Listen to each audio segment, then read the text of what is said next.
Hey there, grab yourself a red hot dog, grab a program, get ready. We're talking baseball on the Outdated Entertainment Hour.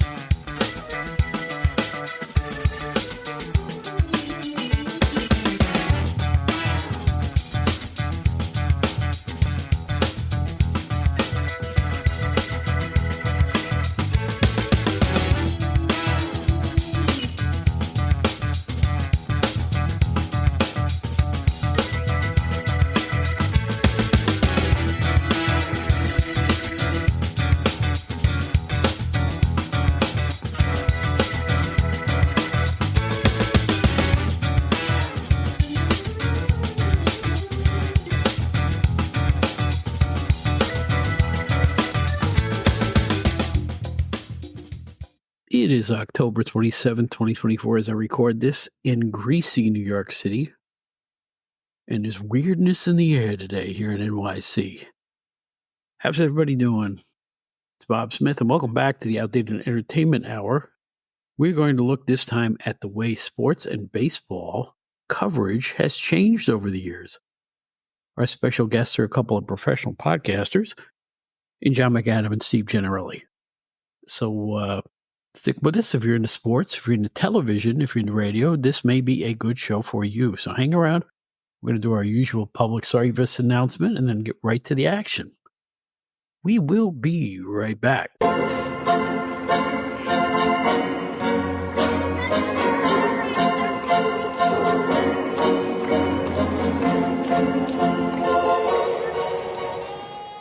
Hi, everybody. This is Joe Walsh.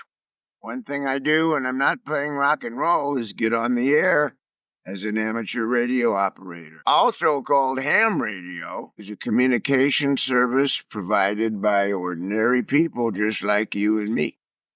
Ham radio operators are everywhere, in your city, your area, your neighborhood, in any country you go to.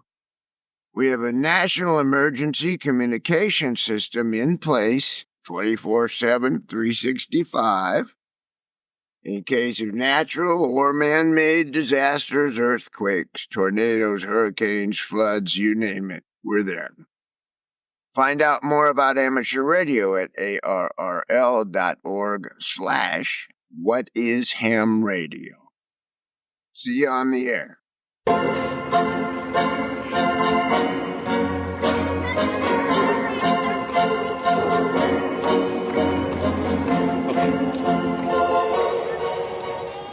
This is going to be a little different for the Outdated Entertainment Hour in that we're going to look at sports. And we're going to look at the way sports has been covered and the way things have changed over the last X number of years. And I have two professional podcasters to help me get the job done. First of all, I'm going to introduce Steve Gennarelli first, who you know from our last show on toys, which, by the way, was a great show. A fantastic show. I really appreciate the toy show you did with me. And Steve is a regular on the Stick to Wrestling with John McAdam podcast. And wouldn't you know, we also have John McAdam here. And both of these guys know about as much about other sports as they do about professional wrestling. So, guys, thanks for being here. Thanks for having me. I mean, I've been a baseball fan now for over 50 years. My goodness. Yeah, I mean, I think it all gets passed down from our dads, right? Yeah, absolutely.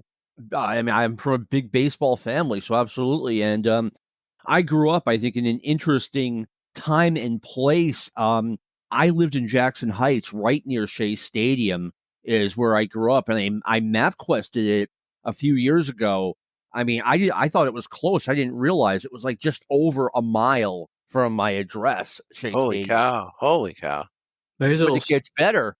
I lived there not only when the Mets were playing in Shea Stadium, but Yankee Stadium was closed for 3 years. So we got 162 games a year a mile from where I lived when the Yankees were playing at Shea Stadium. Oh, that's right. Yeah. Those are the days. Amazing. Wow. You know, it's funny now. I live in Queens, as you guys know. I could walk to Citi Field. Yeah, I've done it twice. It's a long walk, but I can get there. I live about, I'd say, 4 to 6 miles from the ballpark. if you walk in a certain direction, you know. I much prefer to take the public transportation. From where I live, I can take a city bus to Main Street and Roosevelt Avenue, and then get on the subway and take one stop right to the stadium. And it's a That's reverse convenient. commute. That's not where all the fans. That's not how all the fans go. Just a handful take that route. Mhm. So even in like I went to a couple playoff games this past year. I should say just a few weeks ago, as this goes to air, and there's nobody doing it. It's like your own private way to the ballpark when there's 50,000 people. It's awesome. So I lucked into this region where I live now as a sports fan. I mean, it used to be so easy to get to Shea Stadium. You walk up 2 blocks, get on the train, and 5 minutes later, and it has its own subway Mhm. platform. And now, you know, I moved from New York. My family moved from New York a long, long time ago. And to say it is way more complicated and difficult to get to Fenway Park is an absolute understatement. It is easier, literally easier to travel outside the country than to navigate a game to Fenway. Well, one thing that I wanted to talk about on this show today, since we are in the World Series season now, and the three of us are all baseball junkies in one way or another. You know, this World Series is the dream matchup for MLB, the Yankees against the Dodgers, and we're recording this on the Sunday after Game Two, and I've seen the ratings have been very, very nice for Major League Baseball. They're very happy with the ratings they've been getting. But I think what our topic for today's show is how baseball has really changed in the 40 or 50 years since we became fans. Because I remember, I'm sure for John, being that he grew up in the Boston area after he moved from the Jersey area or New York area, um, you know, he saw the Red Sox against the Reds' famous World Series of 1975, and back then, when you had an epic World Series like that, kids were let out of school early to go home and watch the games, and people shut down their business or went home from work, and it was the event of all events. And now here we are. It's 2024. A lot has changed. The NFL is far, far more popular than MLB is, and MLB seems to have kind of drop back a bit amongst the popularity of the other sports. But what do you guys feel about this? Like, what are your feelings as to why that occurred? We talked about this before we logged on here. I think it's accessibility, and there's too much of it. Baseball is now ubiquitous on television, whereas when I was a kid growing up, it wasn't. For instance, I lived in upstate New York, and I was a New York Mets fan. I had to rely on the radio and Channel 9 from New York once cable came in here. And Sure. and a lot of people under the misconception that Channel 9 used to show every Mets game. They did not. They Right. showed about half the season, not the entire season. Okay. So if you can imagine growing up in a world where you had to listen to the radio to know what was going on, on the game that's happening right at that moment, it just seems foreign to people. But, the advent of cable television, the Superstation came in, you had Atlanta Braves game, WGN came in, you had Chicago Cubs games coming to your home. Even if you weren't fans of those things, they were accessible and you could see more and more players. I just think it's in a way overexposed because a lot of people get MLB TV as well, which is a paid service where you can get the out of town games, and the blackouts are just a pain in the neck, but that's a whole nother ball of wax. But I think there's too much of it, and too much of a good thing leads to complacency in terms of the urgency of taking part. You Right. know what I'm saying? It's like, well, and also here's another factor. Well, I can't see the game at 7 o'clock. I'll put it on the DVR. I'll watch it tomorrow. Hmm. It all kind of erodes the urgency of having to see it. Even though, listen, there's still manic fans for all sports. There's no question about it. I think Well, MLB done a decent job of rebounding in the last couple of years in terms of trying to get the youth back into watching it with things like faster games, even though yeah. I have my problems with those rules changes too. But at least they're trying, right? Yeah. But to Bob's point, I think he's correct in the sense of, remember when the Atlanta Braves were seemingly winning their division every year. All of a sudden, the Braves fans saw a drop in attendance. They were spoiled by all that success. People weren't coming out anymore because they figured, well, they'll make it to the playoffs, then they may screw up and lose, or maybe they'll win and maybe I'll go to the games then. but their attendance dropped when they were having that peak period. But how about you, John? What do you think about that topic? The Braves actually had playoff games that were not sellouts, which is, Mhm. just a foreign language to a Boston Red Sox fan. I think there are a lot of factors involved. The number one factor is the NFL, and I can tell you that over the past 40 or 50 years ago, the NFL was nothing compared to what it is now. And now in 2024, every time you're like, wow, the NFL just can't get any bigger. It figures out a way to get bigger. And, I mean, I believe last year in the United States, 43 out of the top 50 watched TV shows were NFL games. And we're not talking all playoff games. We're talking, Joe Schmo Thursday night, Sunday night game, beating out the World Series in some cases. So, in baseball compared to football, I mean, it's so easy to be a football fan, right? All you have to do is during the fall, early winter, on a Sunday afternoon, just show up and watch your team for 3 hours. That's it. That's all you have to do Right. to watch every NFL game that you're from your home team. Baseball, you got to do 162 of those. That's a lot of commitment. And on top of everything, the NFL is really easy to gamble on. It's very easy to understand. Patriots +7 today. That last remark was a huge difference maker, in my opinion, as to why football leaped so far ahead of baseball. I mean, yeah, there are guys that bet on baseball. I'm sure even Pete Rose did, but as far as the NFL, I mean, everybody is involved in a pool or a Super Bowl pool or in a weekly, pick your winners game. I mean, there's so many, and people are enjoying the gambling aspect. And now the NFL itself is marketing that with all the different ads you see on the games for different gambling apps and what have you. It's just harder to be a really engaged in baseball gambling than say football gambling. Steve, you brought out a good point too. Another thing that brings the NFL up. I can't remember. I can remember. It's been over 20 years. The last time someone said, "Hey, let's get together and watch the Red Sox." Getting together and watching football. It is a communal event around where I live. I mean, it's just what people do. Let's all get together and watch the Patriots game. They don't do that for baseball. It, but and we don't want to mean this as an all let's crap on baseball show, because the three of us love baseball, Yes. and I mean, and I would imagine you fellows have watched the first two games of the World Series. To me, I mean, the first game was phenomenal. It was extremely exciting with a very dramatic ending. And last night's game, even though the Yankees were behind for most of the game, I stayed up for the end, and they almost came back. And I actually still think the Yankees are going to win that series. But so far, you've had two very competitive games.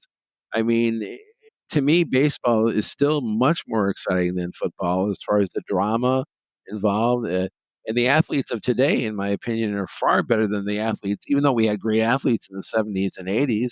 But you see guys like Otani and Judge, and the things that they can do are just so phenomenal. How about you, Bob? What do you think about that?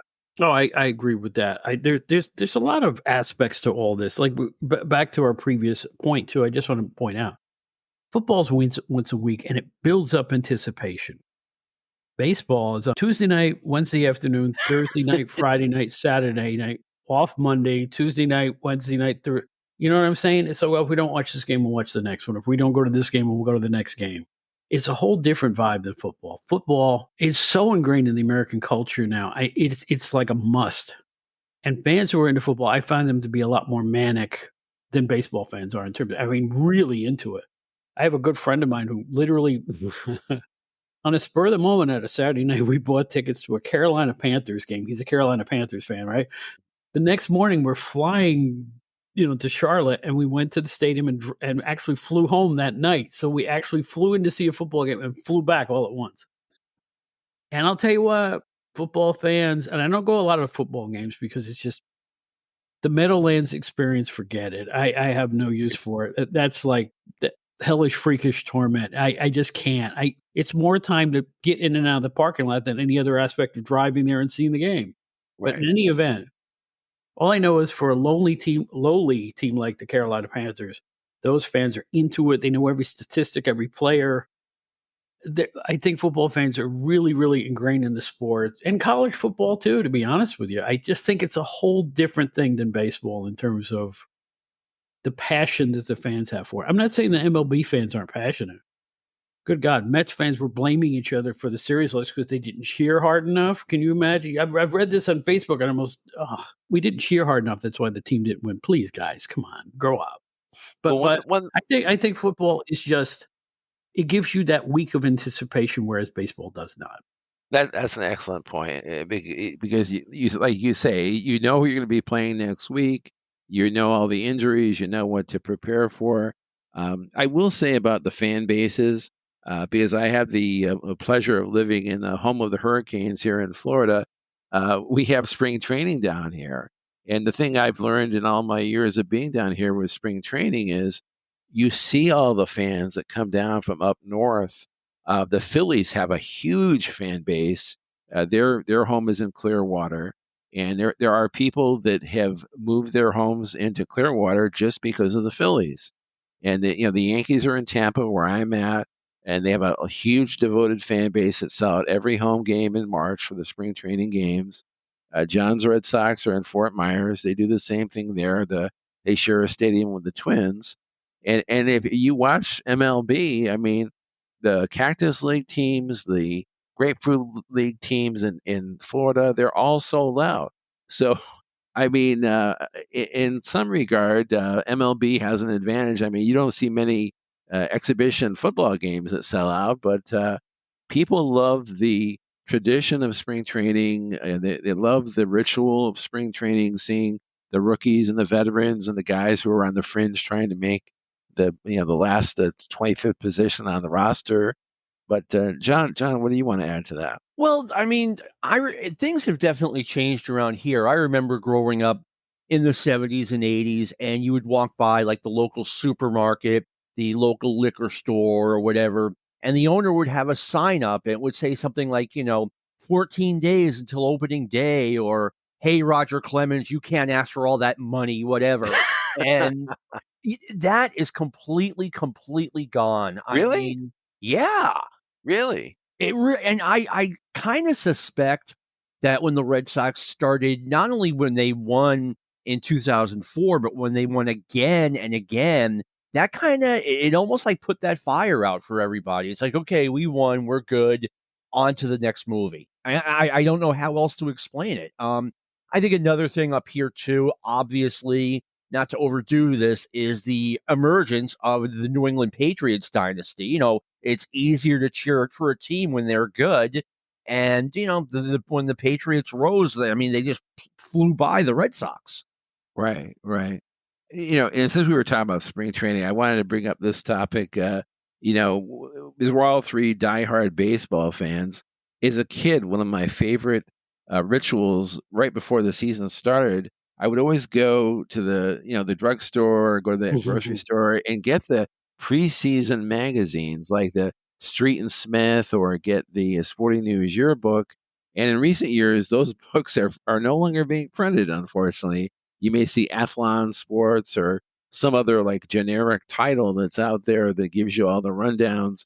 And you may be asking me, well, why do you even care? Because you can go on the internet and get all the latest, greatest information. But I'm old school. I like having it in my hand. I like having the magazine in my hand so I can go over it and read and retain the information. It's funny, Steve. I mean, I remember 25 years ago. And let me just say this real quick. I got in, not even on the ground floor, like the third basement down when it comes to fantasy baseball. I started fantasy baseball in 1985 when no one Oh, that's knew early. what it was. Yeah. I mean, I had to basically spell it out for everyone. Like, here's how this thing works. And I remember, so we're going that's 40 years ago. 25 years ago, I'd be looking at preview magazines on the newsstand. I'd be like, why would anyone buy this?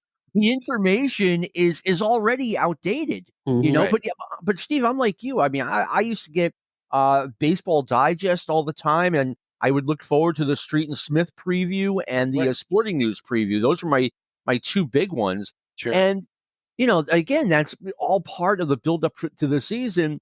And then in 1983, I was starting to fade a little bit as a baseball fan. And then I bought this book from a guy named Bill James. And he was so smart compared to the Sporting News, compared to, they were like very positive. They would talk about, the worst second baseman or shortstop alive and being like, oh, well, he's a gritty contributor or whatever. And Bill James was like, this guy stinks. They're not going to win with him. Mhm. And by that point, in my life, I had begun to think more critically. So when, you're reading something as soft as the coverage you get in the magazine, you're kind of like, yeah, this is for, especially Baseball Digest. Like when I was in junior high, I'm like, okay, this is kind of a magazine for kids. I'm not reading it anymore. I just want the sporting news. And then the sporting news was great, but again, they weren't critical, and I actually like that. Bill James was like, why is this team playing this guy ahead of this guy? Why did they trade for that guy? And it made a difference. It covered baseball in a much more intelligent way, in my opinion. 1970, yes. 1970, I'm in school kid. I can't remember the grade, but we were probably 8th or ninth grade. Okay. And they pass out the flyers for the Scholastic Book Club. Right. Included for just 50 cents was the current Who's Who in baseball. Do you remember that magazine? Oh yeah. The Yeah, it was a big one. little red book, or sometimes Yeah. green or sometimes blue. Yeah. And I bought it, and I absolutely fell in love with statistics. In fact, that moment made me a better math student because I wanted to learn how to compute all those statistics that were in there. So I went from a shitty math student to one of the best because baseball will do that for you. Baseball will do that for you. And I collected every Who's Who in baseball from 1970 through, I guess it was 3 years ago. They finally packed it in 3 or 4 years ago, and I had every one of them. I bought it every year. It was a part of my late winter, early spring. And we also, I remember fondness of getting the weekly sporting news as a kid at the house.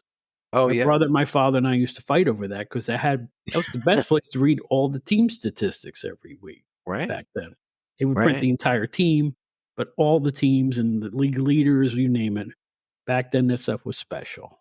Well, that first year, Bob, that you bought that little digest or that gave you the who's who, I think Alex Johnson won the batting average with 301. In the American League, yes, Isn't that yes. something? Yeah, But yeah. but You know, go ahead, I go can ahead, John. I'm sorry. I can jump in on this.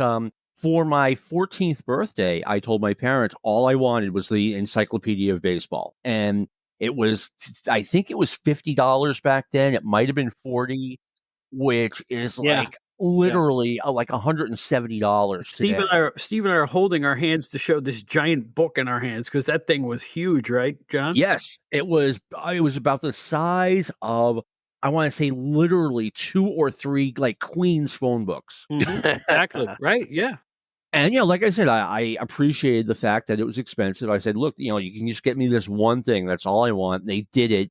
And I remember, just staring at this thing. And my girlfriend at the time is like, what is wrong with you? It's just this giant book with nothing but numbers in it.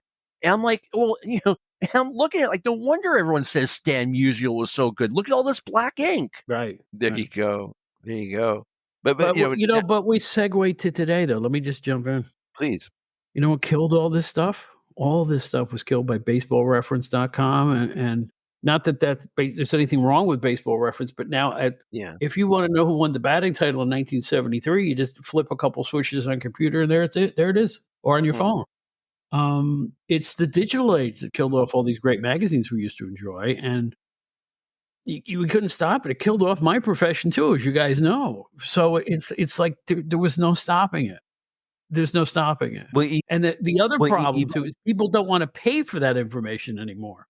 No. Nobody wants I to pay for their information at all. News, sports, anything. Nobody wants to pay for it at all. And when you can get the stuff for a flip of a switch, That's what people are going to do.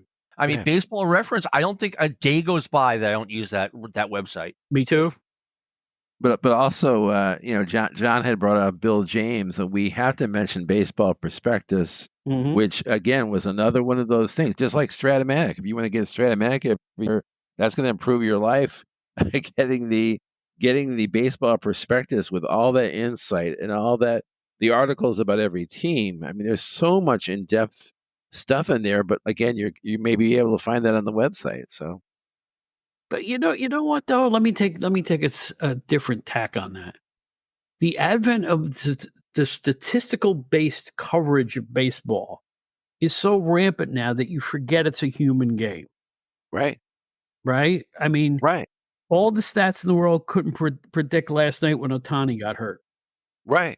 You know what I'm saying? And I think that the coverage of baseball has gotten ice cold. It's all stats. Oh, here's a new stat. Oh, here's how fast that ball went over the fence or whatever that stat is. It's like people looking at this exit stuff. velo. Stats over stats. Highest batting average is June 12th. Who cares about June 12th? It's the whole average at the end of the year that counts.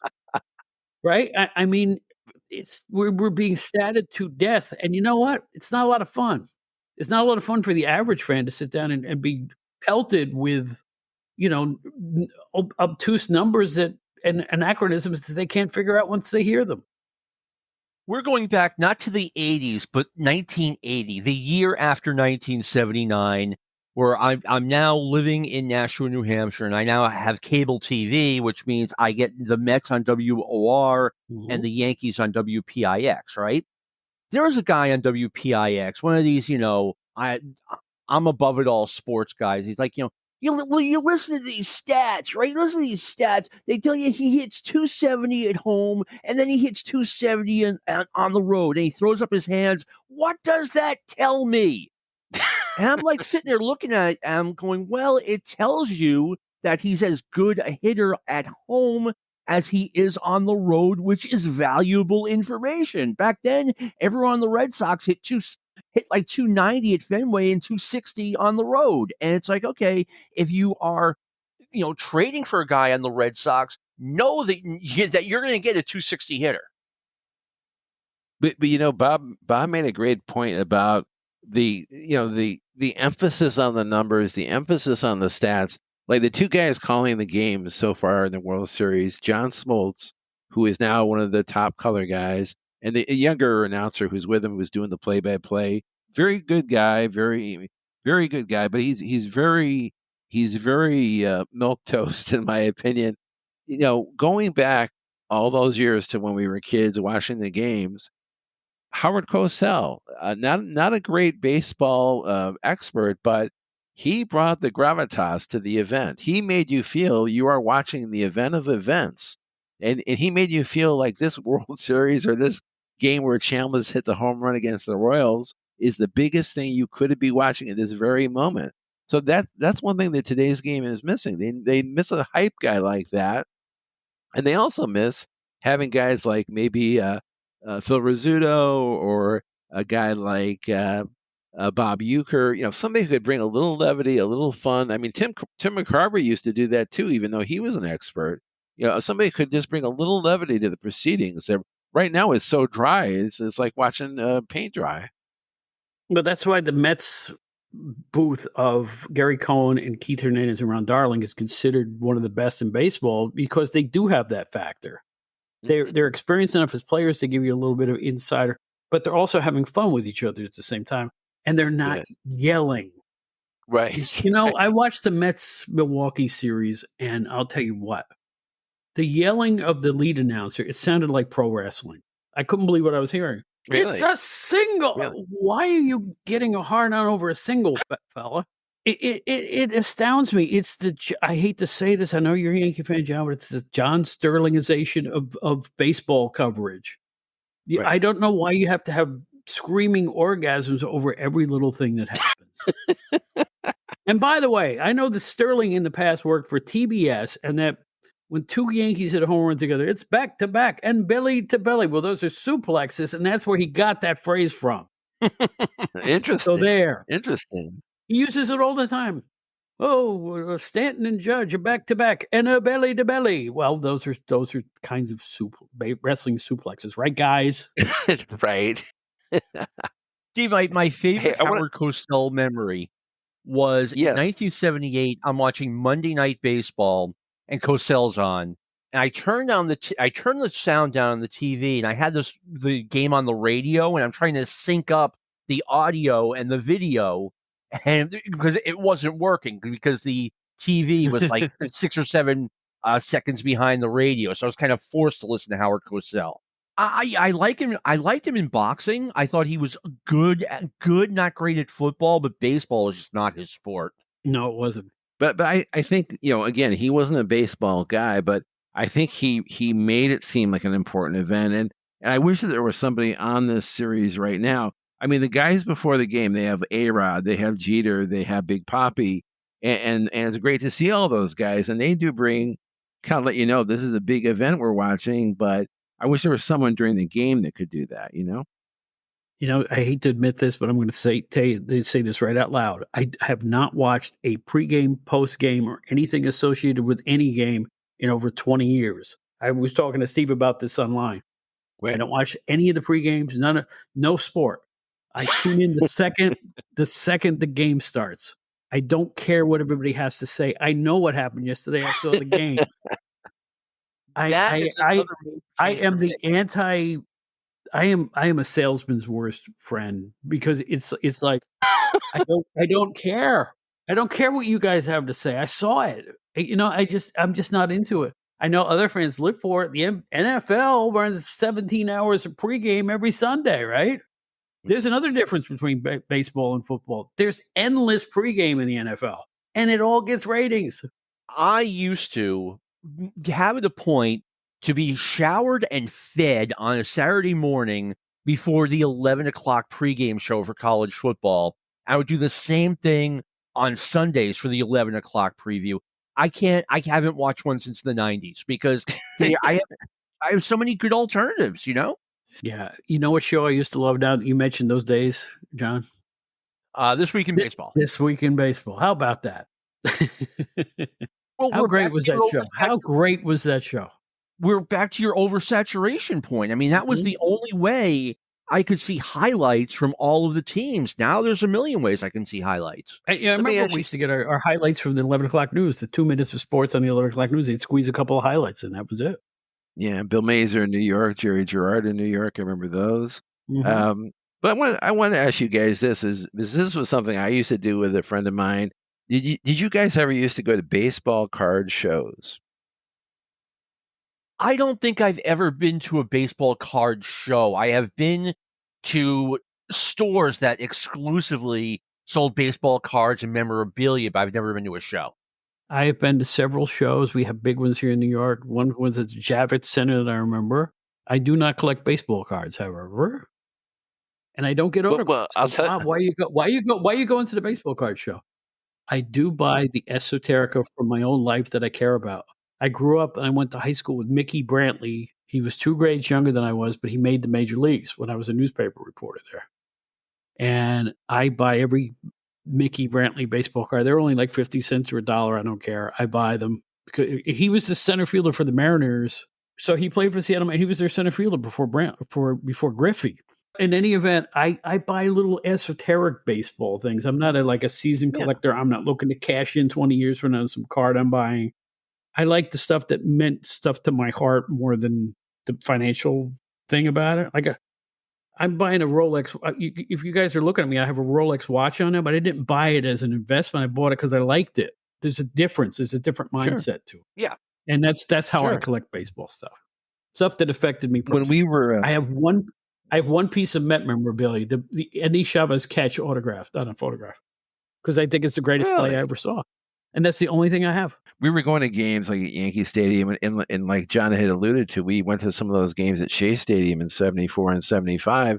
But when we went to the Bronx, we would always stop at like Stan's or Manny's, and we would get because Oh my yeah, brother was really into sports and I was really into sports.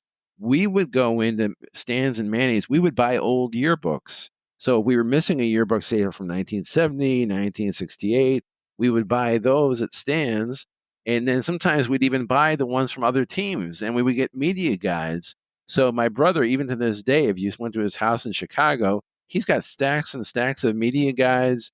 He's got them from NHL. He's got them from NFL. He's got all the NFL record books.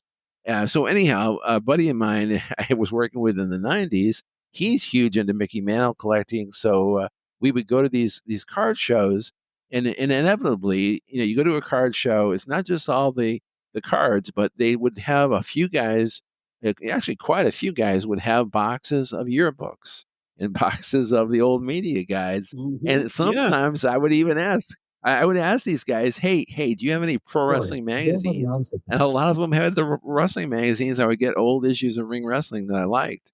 So those were really fun memories of finding those things you just couldn't get anywhere else. I mean, there used to be a guy named Jim Elder that you could write away to and get a catalog of old yearbooks and old programs and things. And I know you can go on eBay now, you can do that. But going in person and seeing this like warehouse filled of cards and yearbooks and media guides was always a fun thing. Wow. Even I know what Manny's is. I Me mean, too. Oh god, Yeah. greatest. Greatest. It was more fun than the And game sometimes. It's just that neighborhood across from Yankee Stadium was awesome. I don't know if John experiences, but he's more of a Met fan and then later a Red Sox fan. But the pizza around Yankee Stadium was the greatest I've ever had, honestly. I mean, back in those days, it was just a bucket slice. It was a huge, huge slice, and you get a Coke for I guess $2. And of course, are you guys big fans of baseball hot dogs? You always have a ballpark Frank at the ballpark. Every single time. Yeah, I know it's John had a funny. I really have bad not. experience. Yeah, I have not been. I have not been to Fenway in like 15, 16 years. And it's just, you know what? Like, I used to have so much fun going to the games when I was younger, especially, you know, there's a difference between, being in your early teens and going with your dad or going with one of your uncles or something, and being in your 20s and going with your friends. And I used to have a blast. We would go to Boston, we'd get in early and we'd eat at Faneuil Hall, then take in a day game at Fenway, then get some dinner at the North End, then maybe get a Bruins game or WWF wrestling at night. Then hop over to the theater district and do a comedy show, late night comedy show, and then late night Chinese food. So we'd like leave Nashua at like 10 o'clock and we'd get home at 4 in the morning. Oh, but dude, that's living though. Really, I know. seriously. That's as good as it You're gets. Those living. memories will never leave you if you live to be 100 years old. And that's the thing, like you'd spend like about $200 in 1980s money on this day, and you're like, wow, what if I actually invested that in something good? It's like I invested in a great memory. Okay, now this Okay, leads me to something that's been cool. on my mind for 50 minutes now. What Let's hear it. baseball's troubles? It's money. Suddenly, somewhere along the line, somebody decided that they could charge exorbitant prices for baseball tickets because the payrolls are so high now. And I want you guys to know that I went to 2 of the Mets NLCS games. I went to the Mhm. Thursday and Friday games. If I told you what I spent for those 4 tickets that I bought, you'd fall on the floor. What Uh, what what they were getting for NLCS tickets was insane. But let's just talk regular season though. I was on vacation last week, by the way, when I saw those games. We had nothing to do, and I said, "Let's just see a couple of games. Let's splurge." That's what it was. It was a huge splurge. But you go to a Met game now. A decent seat will cost you $90. All right, a hot dog is $9. A drink is $9. A beer is $16 to $19. To park your car is $40. All right. Imagine a family of 4 going in. You all want to have good seats. You all want to have a snack and a drink, or maybe them and mom have a beer. The kids invariably want a $45 baseball hat or a $65 t-shirt. It's costing people. There was a survey earlier this year that cost people an average, a family for $500 to attend a Met game. One game. It was never like that before. I know things have gone up and we're living in the era of the gouge now, but you know what? They better watch their butts because you know what? You're wondering why you're not selling out ballparks now? It's the money, stupid. Bob, I gotta tell you, I've been chomping at the bit here. The first time I heard that argument was at least 40 years ago. The family of four argument. What family of four? It's not aimed at a family of four. It's aimed at guys in their 20s. And from the day I first saw that, and once again, I was, I'm at the age where I'm thinking probably overly critically about everything. Number one, you don't eat at the ballpark. You eat before you go to the ballpark. Otherwise, you're going to get gouged. It's that simple. You don't, when these people are like, oh, it costs $500 to go to a baseball game, you're not required to buy for everyone to buy a cap or a t-shirt. You're not required to have a beer at the ball yard. I think I've had one beer at the game, and it's because my girlfriend at the time bought it for me. And me and my friend are like, what are these two doing? But you just know, like, go in there, have a hot dog, have a drink, whatever. But don't have a, a, a 5-course meal at the ballpark. Is what I'm saying. You just got to know better. Well, but by the same token, though, seriously, I was offended at seeing during the playoffs they raised concession prices. They raised the parking $40 to $60 for the playoffs. It's a gouge. It's millionaires making more money. I mean, it used to be, you want to go to a game? Yeah, let's jump in the car. That's how it was even here in New York. We would just jump in the car and go. You could buy tickets at that back when they had paper tickets. And you wouldn't have to think 3 times hard before seeing a game in those days. Now you kind of got to think about it. That hurts. I think it's hurting them much more than they think in terms of live attendance. I mean, I haven't researched this. As far as I know, baseball does not have an attendance problem. They certainly don't have a revenue problem. I mean, and like I said, I mean, it's just, to me, it's always like, the first time I saw that survey where they're like, oh my gosh, baseball is so expensive for a family of 4. I'm like, wait a minute. When was the last time I went to the ballpark with my dad, my mom, and my brother? It never happened. I'm doesn't want to go. That was different in my family. It was always a big deal to drive from upstate down to either Yankee Stadium or Shea Stadium. We did it a lot. So I don't know. I just don't remember it being a burden back then. Maybe I'm being pie in the sky, but I just didn't think it was the gouge that it is now, to be honest with you. I mean, it's all a supply and demand thing. I remember back in the 90s, Red Sox tickets, if you wanted good Red Sox tickets at face value, you were looking at $90. Okay. Mm-hmm. But the tickets sold, the demand was there. And meanwhile, sometimes if I were traveling, I always tried to visit the local stadium. And I remember going to the Brian Hildebrand show, the benefit show in 2000, and going to, it was either 2000, it was 2000. And we went to see the Pirates game the next night, and Pirates tickets were $12. Mm-hmm. And which was, and they were good seats. Same thing up in Montreal. One time I went up there, and they were literally, as a promotion, having $5 baseball tickets, but wait, that's like $2 US. So and the place was empty. So yeah, it's all, yeah, I mean, it's true. It's true. If you have a bad team, if it's $1, people aren't going to go. It's just the way things are. I mean, you have to deliver a quality product at a fair price. I've always felt that way, but it's not the way sports thinks. Plus, you want to get back to the way it's presented on television. Who invented this? Who invented this thing where if they're going to show a replay, you hear whoosh, and there's a logo of the team in your screen, and then they show the replay, and then there's another whoosh, and you see the logo come back and leave the screen, and it's back to the regular screen. Who invented this annoying thing? Well, the point I was going to make, what Bill James pointed out maybe 30 years ago, no more than that the amount of advertising in baseball was getting annoying. Like every corner of your television screen, you were being told to buy something. And he was right, and it's only gotten worse. I remember when in 99, the Boston Red Sox, Fenway Park, hosted the All-Star game, and they announced it in 1997. and they put up like a big logo on the big wall at Fenway Park, All-Star Game, 1999. Here we come. And I'm like, as soon as that game comes and goes, that's going to be advertising, and I was right. And you look at the old footage from games 60s, 70s, and 80s, and you just didn't have that back then. Right. Right. Right. Right.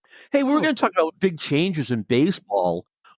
One huge change, you'll notice this if you're watching an old game on YouTube, are the stadiums. The stadiums, I look back, I'm like, how did we ever survive these stadiums that were all the same? They were made for baseball and football, mm. and there was a ridiculous, and I mean ridiculous, amount of foul ground in every stadium. No wonder no one could hit over 300 in the 60s and early 70s.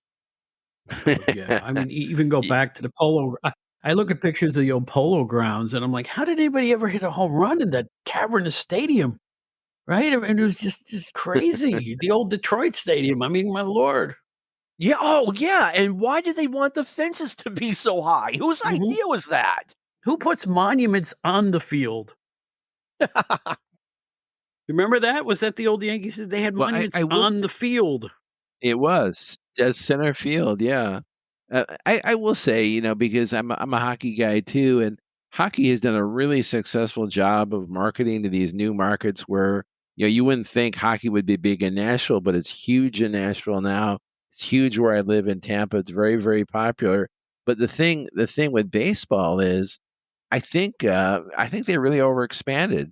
I mean, they're in markets like Tampa, they're in markets like Miami, where baseball is probably not even like on the third or fourth list of things to do. People have other interests and other sports that they follow, and I think that was one error that they made, that they kind of overexpanded to the loss of the game. I agree. I think the baseball experiment in Florida has been a giant mistake. Both teams. It's just they're not drawing. They're never going to draw. It doesn't matter if they're good, bad, or indifferent. Those areas have other things to do, and baseball is never going to be number one. It just isn't. You guys are both old enough to Yeah, remember this, where before the Marlins became a thing, I could not get through a preview magazine or whatever without someone asking, why, oh, why is there not baseball in Miami? It has a large Cuban population. They love baseball. Americans love baseball. The kids play it. Why is there not a team in Miami? And now we've had, 30 years of there being a team in Miami. And I mean, for various reasons, I think more than anything, the Marlins have not succeeded because the owners keep pissing off the fan base, to be honest with you. Mm-hmm. Absolutely. And no, we're very good talking about point. baseball. One thing that gets under my skin a little bit. They talk about big market teams versus small market teams, and a small market like Miami. A small what? Miami? Come on, Mm-hmm. Miami's a small market in what world? Right. True, Right. very true. Absolutely. Yeah. No question And, about and that. now There's that they're tons of doing, people in mind. and now they're doing the revenue sharing. The teams like the Rays. There's a lot of teams that don't do well at the box office, but they're getting some of that luxury money that, say, the Dodgers are paying or the Yankees are paying, and I know the Rays are a good team, and they invest the money back into the players, but there's a lot of teams, lower level teams. I mean, the White Sox, of course, are probably the best example right now, since they just had the record-setting worst season. It's just embarrassing that a lot of these teams don't reinvest the money they get from MLB into their team.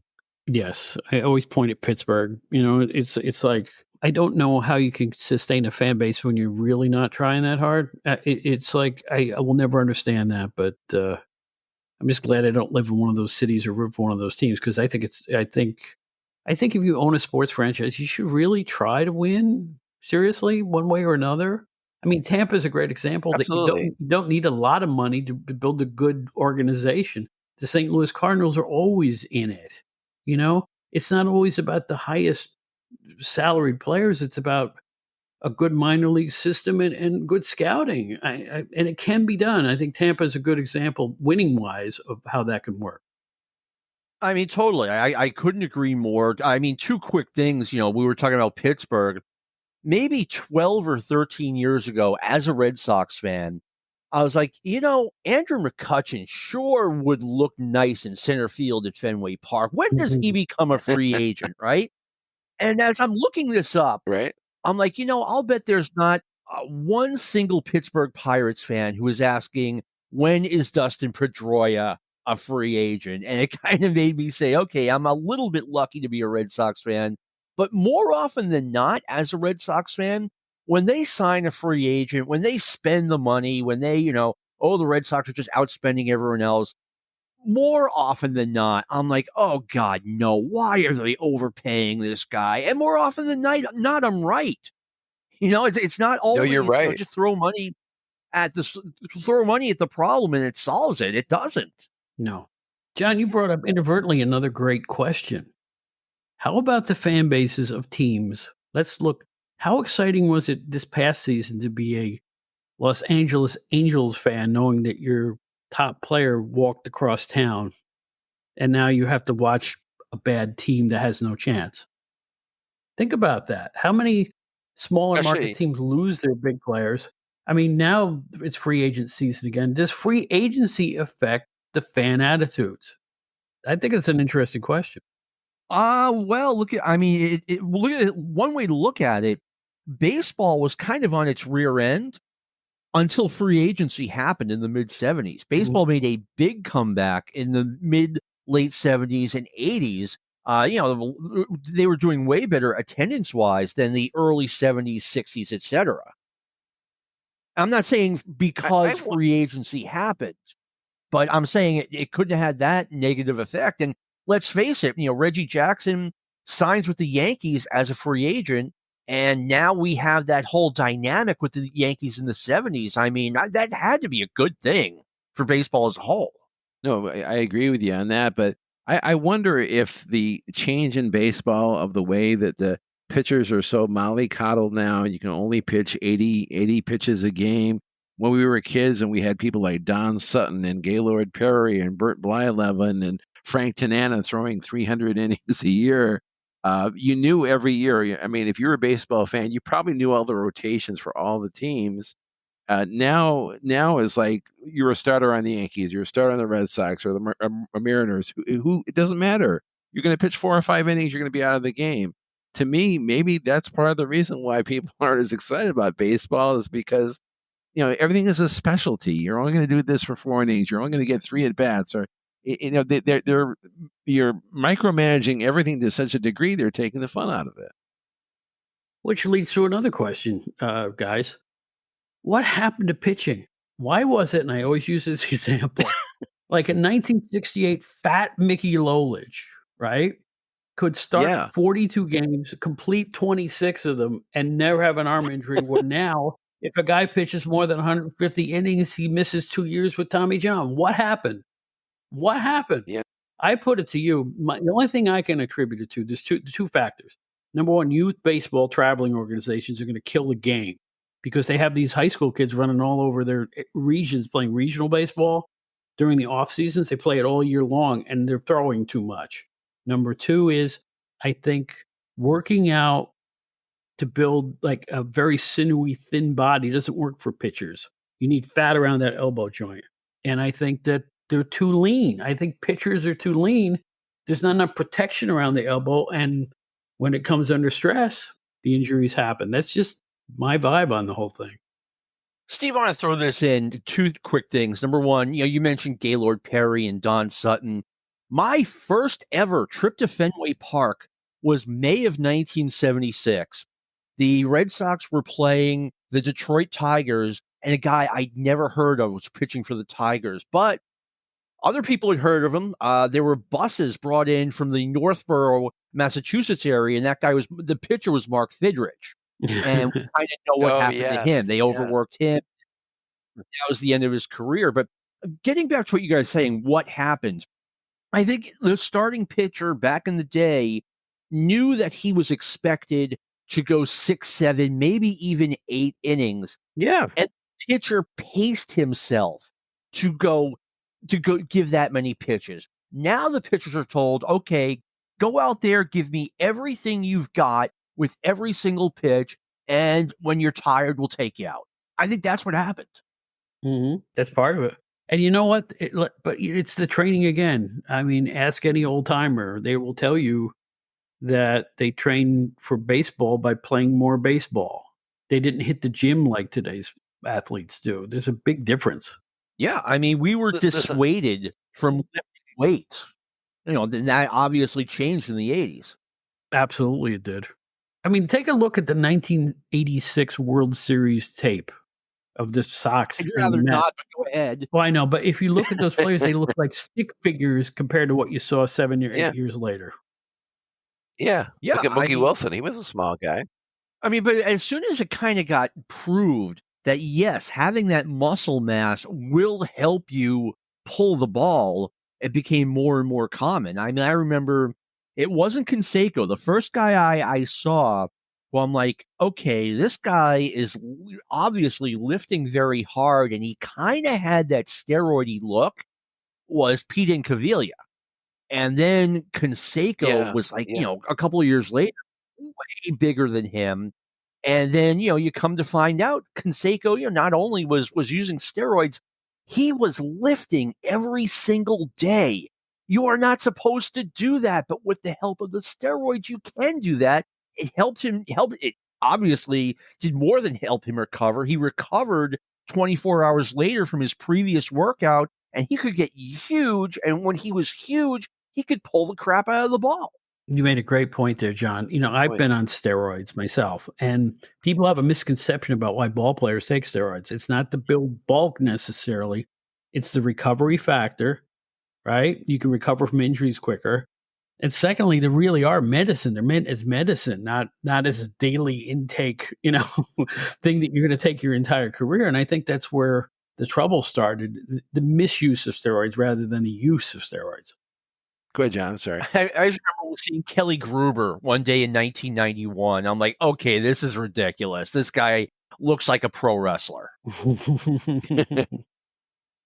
I know we're kind of running out of time here, but I wanted to add one final complaint about today's baseball. To me, because I watch baseball and I watch MLB Network a lot. To me, this is a wonderful time in the game. You're seeing incredible athletes, incredible teams. We should be celebrating baseball and really appreciating it. But I'm disappointed in the fact that if I turn on my radio and I listen to, say, the Dan Patrick Show, which is still a very popular show on mainstream FM radio, and or if I turn on ESPN any time of the day, they have all these talking heads on. They have Dan Lebitard, or they have different faces who are really popular on ESPN. They never talk baseball, or if they mention baseball, it's very, very, very limited. I mean, they probably talk about wrestling as much as they talk about MLB. So that's my big complaint. I just don't understand. Yeah, maybe football's a lot more popular. Maybe the NBA is even a little more popular. But I wish baseball would get the attention, because to me, it's still the American game. It's still the greatest game. You guys are old enough to remember this. It's been over 50 years now, which is amazing. Uh, Hank Aaron ends the 1973 season with 713 home runs, right? So everyone's Right. That's chomping at right. the bit the entire offseason for him to get back in the box and hit number 714 to tie Babe Ruth, and then hit 715 to break the record. And I mean, I remember when it happened, both numbers. Hank Aaron was on the cover of all of the New York newspapers, all of them, and it was a celebrated Right. event, and Right. everyone loved it. Unless you're like that super racist guy, of course, which existed back then. And then when Barry Bonds broke the Right. record, it was almost like, no one was celebrating it. It was not fun. I mean, I always liked Barry Bonds, but I mean, it's just a difference of the way the record was interpreted and celebrated, and what should have been just a giant, this is the greatest thing ever. Look at all these home runs. People are like, he cheated. Mm-hmm. And I think Yep. that's a missed opportunity by MLB that, they Yep. didn't work harder to make that record more celebrated. Absolutely true. Absolutely. But what you guys just said, let's strip it all down. We talked about the way it's covered. We talked about, things have happened, the ballpark, the prices, all things we've talked about. But I will say this. I just watched the first two games of this year's World Series. As we tape this, it's a Sunday. There's no game today. And I go, God, I wish there was a game today. Don't you? I mean, it's like, Yes. man, I got to wait till Monday Yes. to see this game. And once this season is over, once the series is over, I feel the same way every year. I come home on a Monday night and I go, there's no game to watch tonight. And I get postpartum depression. It's like I really miss it when it's not there. I'll never shake it, despite all the flaws. There's something about the innate pleasure of just the simplicity of watching a baseball game and getting into a great pitching performance or watching some of your favorite players perform. It takes you away from reality for this 3 hours a night. And you know what? I wouldn't trade it for anything else in the world. I've family members and friends, and we all gather to do this together. It means a lot. And I think it's part of the fabric of America. And despite the chinks in the armor, it's still baseball, guys. Yeah. I mean, Steve, may I share an anecdote, a baseball anecdote with the audience, or Bob, if I could just throw this one in. I remember in May 1983, me, my girlfriend, my friend, his girlfriend, we all get in the car and we go to Pawtucket, Rhode Island, to see the Pawtucket Red Sox, right? Now, I told you my first outing at Fenway was, 7 years earlier, 1976. And we go to Pawtucket on a May Saturday night. And there are too many people trying to buy tickets. I'm like, what's going on? And I find out that starting pitching for the Pawtucket Red Sox is, talk about, coming full circle, Mark Fidrich. And he had been cut by the Tigers Cool. because he blew out his arm.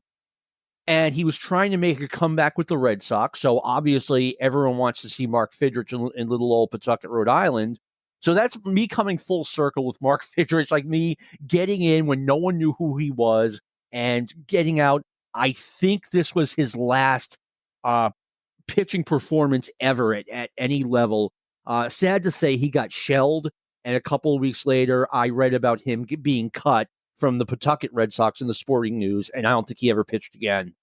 But Bob's into records. Bob used to be a record store manager, and Mark Friedrich was a one-hit wonder, but a beloved one-hit wonder. That season where he took the whole nation by, it was like Fernando Mania for Fernando Valenzuela, who just passed, unfortunately.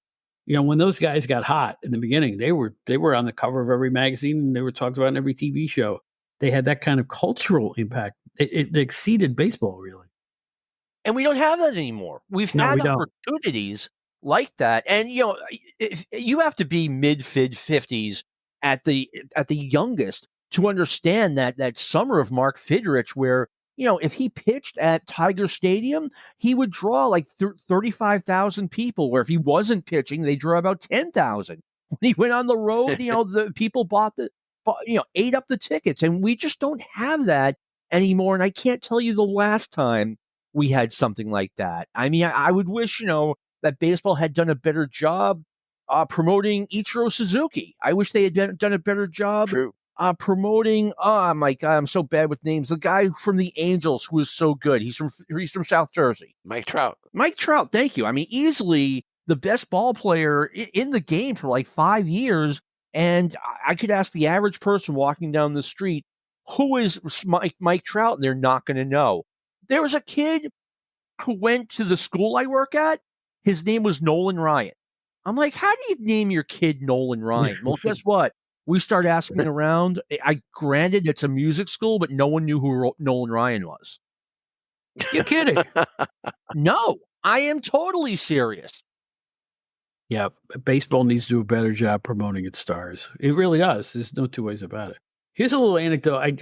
It popped into my head. I was at Shea Stadium once as part of some kind of a musical thing during my music career, right? I forget what I was doing and why I was there. This is going back 2000, something like that, 2000. It's still Shea Stadium. Out of nowhere, I look up. I swear to God, this is true. And it said, the Mets welcome Robert Charles. on the scoreboard. I said, "How did it even know I was here?" Apparently, somebody in my group sent, here's who was in our group. We all got our name on the scoreboard, all of the musicians that were there. And I'm like, wow. And somebody shot it. And somewhere I have an old Polaroid of the Mets welcome Robert Charles. I'm like, man, that was kind of cool. Very cool. That is cool. That's really Very cool. Yeah, cool. yeah, yeah. Yeah. So that's how I had my moment of fame in the blues world. And, I don't regret that stuff for a minute. And I also had the opportunity, I don't know if you guys know this, I covered the Mets and I covered the Yankees for a little bit early in my sports writing career. I was semi-regular at Shea Stadium from about 1984 to, I don't know, just to 86 or something like that, before I joined PWI, obviously. And I covered I a did lot of not know games. that. Yeah, I've been in the dugouts, I've been in the clubhouses, and I remember going to cover, like, my friend Mickey Brantley when he was my hometown paper wanted me to go out there and write stuff about him. And so I have a little taste of MLB sports writing, and those were great memories for me. In fact, they may be my best baseball memories is being able to actually cover baseball. Now, I did it in a different way. I wasn't a beat writer, so I wasn't writing game articles. I actually did that for the NBA for a while, but in baseball, it was just profiles and events and things like that they would send me for, and I didn't go all the time. I don't want to make out like I was at the ballpark every day, because I wasn't. I would go maybe 10 times a year, but I still had those great experiences. And even when I was with Good Times magazine, I got to go with our sports guy, and it was like old times, like the old guards remember me and stuff like that. It was a lot of fun. So all I know is that I've gotten to do a lot of things that mere mortals don't get an opportunity to do, and to be in a major league clubhouse was kind of cool. That is really cool, and you got to do it at a cool time, late 70s, early 80s. I mean, I was still a Mets fan. I was still a Mets fan until the 86 World Series, and on a good year, the Mets would only lose 90 games, Right, okay? I'm right, being right. totally serious. There was, like, nothing to get excited about. Maybe Doug Flynn would make a nice play or something, but that was it. And then 84, you got Darryl Strawberry and Dwight Gooden and a couple of other guys, and it's like, wow, the Mets are on the rise. So you got in at a good time. Yeah, well, you know something? I was a sports writer in the press box for Dwight Gooden's first start at Chase Stadium. I remember. Oh, nice. Yeah. So I have little memories like Wow. that were really cool. And I remember I was there when Darryl Strawberry first got called up. This is 84, I think, 83, 84. Wow. 83. And those were 84, really 83? and you could smell the change coming with the organization, because the prospects were actually real players. And things got better real quick. So those, like I say, good days, great times. We lost I'm WOR TV January 83, right before, like, the Strawberry thing happened, and I'm still upset about it. Why? Did you on your cable, your local cable? The Is that the what you're talking cable about, John? company decided that instead of getting midnight wrestling and Mets games and cartoons, we wanted the Weather Channel. 'Cause, I mean, You got some of my favorite times growing up was being at my friend's house at midnight in his finished basement watching WWF wrestling on Channel 9, and one day it was just gone, and it was like, "Arr." that too, you're right. You're Yeah. right. But, yeah, no more Doug well. Flynn, no more Mets games. I'm gonna ask Bob nicely if we can name this episode "Where Have You Gone, Lee Mazzilli?" One of my least favorite Mets. Oh, Yeah, wow. sure. How Why about not? Steve Yeah, Henderson, but you know maybe what? Steve Henderson? But you guys are podcasters. You realize this, that if you do an esoteric podcast episode title, that you're going to confuse people and they may not tune in. So my titles I'm tend to be just real kidding. specific about what we're talking about. So I'll take it under advisement, Yeah, though. And no, I didn't like Lee no, Mazzilli. that's He fine. was all Oh, hype. it's No, Mazzilli. He he was was a all heartthrob. he was all I was show. jealous of He him. was all show, no go, man. There wasn't much there. Like just about everyone else on the net. I I mean, mean, I can't argue with that. A corner outfielder who really can't hit. he couldn't throw, he couldn't hit, he didn't have a lot of power. He did have speed.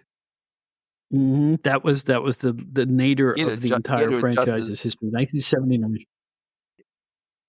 Willie Montanez had to adjust his junk before every pitch. That was annoying. And who was the guy from the Mets? His hat fell off every time he threw the ball. John Pacella. Man alive, you're bringing back some names there. Holy smokes. John Pacella. Names I don't want to remember. Yeah, that's true. John Pacella. Oh, wait, remember didn't they have Richie Hebner in 79 too? I believe they They did. did, 78 or yeah. 79. Yeah, and Yeah, that was just decent the power worst there from the year. Phillies. Yeah, he didn't want to be there and wasn't shy about saying it. Oh, I didn't know that. Yeah, he Ferrari- hated being a Met. He went from a perennial contender to the basement. Well, a lot of guys felt like that. Well, in In the my sports writing offseason, days, I talked to Keith Hernandez after the Mets had just acquired him, and I don't think he was up on the team at first or being traded there because it was a bad team. And I think it was the influx of the younger guys that got him into the whole Met thing because he was afraid, like the other players were, of being on a last place team. Nobody wants to be traded to a last place team. That's all there is to it. I don't blame them for that. I remember reading in the sporting news about that trade, and I was young at the time. I forget, what did they give up? Neil Allen for Keith Hernandez, right? Neil And I'm Allen, like, Neil Allen, and Rick Ownby. If you want to be anal about it, there were two guys. okay, yeah, I do, because it's a trade, and maybe he could have turned out to be good. And I'm reading this in the sporting news. I'm like, okay, what is going on that this is all the Cardinals want for Keith Hernandez? What is going on? And as time went on, we found out what was going on. And we just lost Louis Tiant. He had a very singular style when he pitched. Yeah. Oh, yeah. No, the ultimate, Boston baseball thing, like Louis Tiant signed with the Yankees. What a traitor! Oh, good, we got Mike Torres. It's like they're only disloyal if they're leaving you. Yeah, but you got him back when the Yankees signed Johnny Damon, so everything works out eventually. Yeah, it does, and I was actually happy, believe it or not, when the Yankees signed Johnny Damon, and he played much better during those 4 years than I thought he would. So good for both of them. Very magnanimous. Yeah, he's a hustler. You're a better man than I am sometimes. So when they signed Jacoby Ellsbury, I was like, this is great. The Red Sox don't have to sign Jacoby Ellsbury to big money, and the Yankees really got tanked on that contract. They did. I felt the same way about the Stanton contract until this year. I thought that looked like a giant albatross around their neck, but all of a sudden he bounced back. And apparently he bounced back by losing he lost something like 35 pounds of overall weight this year. He's skinnier, but he's just as powerful. I saw him in spring training. He looked like he was on chemo drugs or something, but he's hitting the ball really well. Yep. So it all pays off in the end, I guess, if you're patient with these players. Not every team could be that patient, but the contract was an albatross. You can't trade a guy like that. No, and when Stanton originally went to the Yankees, I was like, why weren't the Red Sox in on this? I mean, he's a great player. I mean, yes, he gets paid a lot, but he's a great player. And I kind of forgot, well, guys that size tend to get injured easily, and that's been kind of the story of his career. He's always hurt. Mr. Gennarelli? No, it's just great to be here with you, Bob. I think this turned out really greater than I even expected. Two guys like both of you have a great knowledge about baseball. Love hearing your opinions on everything. And yeah, it's my pleasure to be John's sometimes co-host on Stick to Wrestling. And we love talking about the 70s, 80s, and 90s wrestling. And we love listening to your wrestling podcast, the Outdated Wrestling Hour. So. Okay. Wrestling from the 1900s is what you get on Stick to Wrestling. Usually. And as we all know, John McAdam never exaggerates. I did once back in 1995. You know what I've been thinking since we started this conversation? 10 minutes into this talk, I'm thinking to myself, man, John McAdam and Steve Jennings would be great to go to a ball game with. Because you know what? We would be perfect at a ball game. If I would love it was like a Red Sox Yankees game, I think that would be awesome.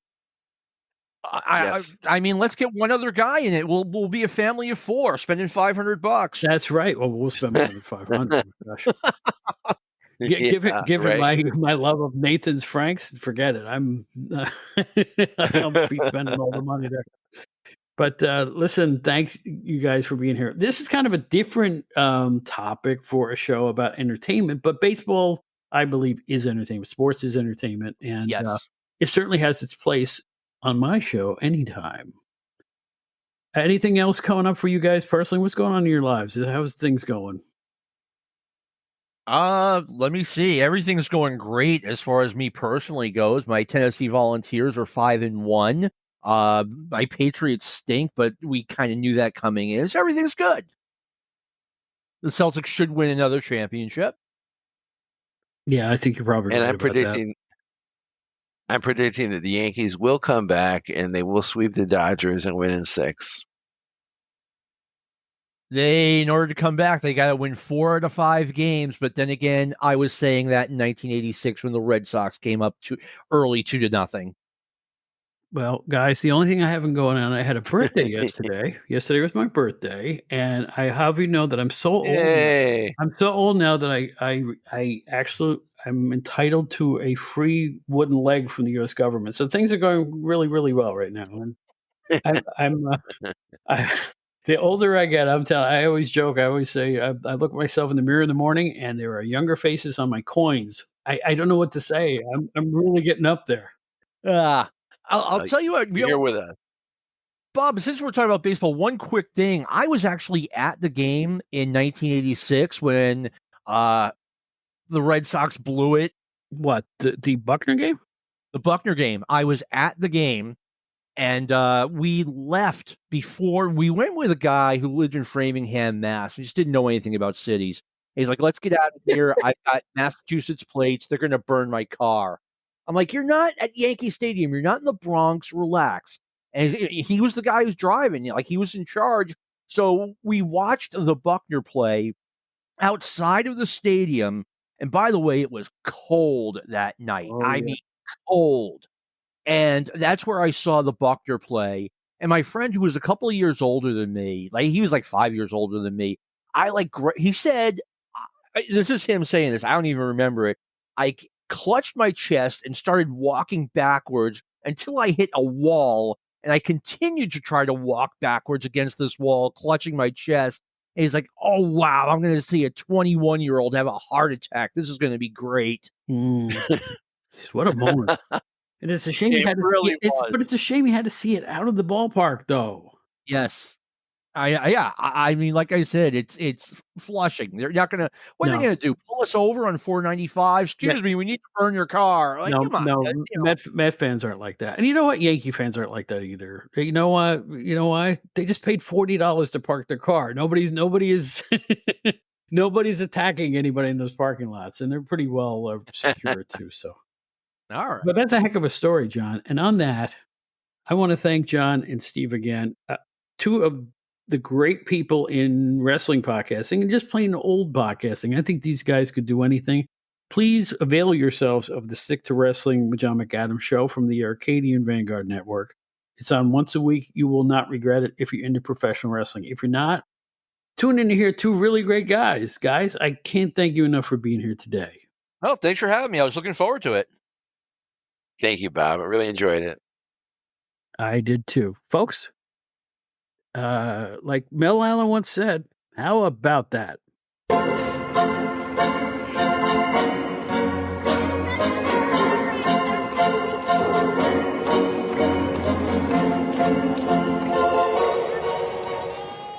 Well, we'll put a wrap on that one. Another one's in the books here at the Outdated Entertainment Hour. I want to thank Steve Gennarelli and John McAdam for being with us again. They are preeminent podcasters, great guys, and we hope you are as entertained as well as we are. We had a lot of fun putting this one together, and our next show is going to be something really, really cool. We have Brian R. Solomon, the esteemed author and writer, and we're going to talk about exploitation movies, drive-in movies, B movies, whatever you want to call them. Those off the beaten path movies that, well, you can't even describe sometimes. We're going to take a deep, loving, long look at those in our R-rated next episode. I say that because most of the movies were R-rated anyway. We hope you're having fun with the Outdated Entertainment Hour. Our website is outdatedentertainmenthour.buzzsprout.com. All of our shows are listed there. Please check it out if you get an opportunity to do so. Write to us at outdatedent, that's outdatedent at gmail.com. We are on bi-weekly, usually debuting on a Wednesday. For any questions you may have, write to us. Find me on Facebook. I'm the only Bob Smith that's singing with B.B. King. Another part of my charmed life, right? So in any event, we hope you enjoy the Outdated Entertainment Hour featuring Major League Baseball. We love it despite all its flaws, and we bet you do too. My name is Bob Smith. Particularly at this juncture in time when the show comes out, I just want to say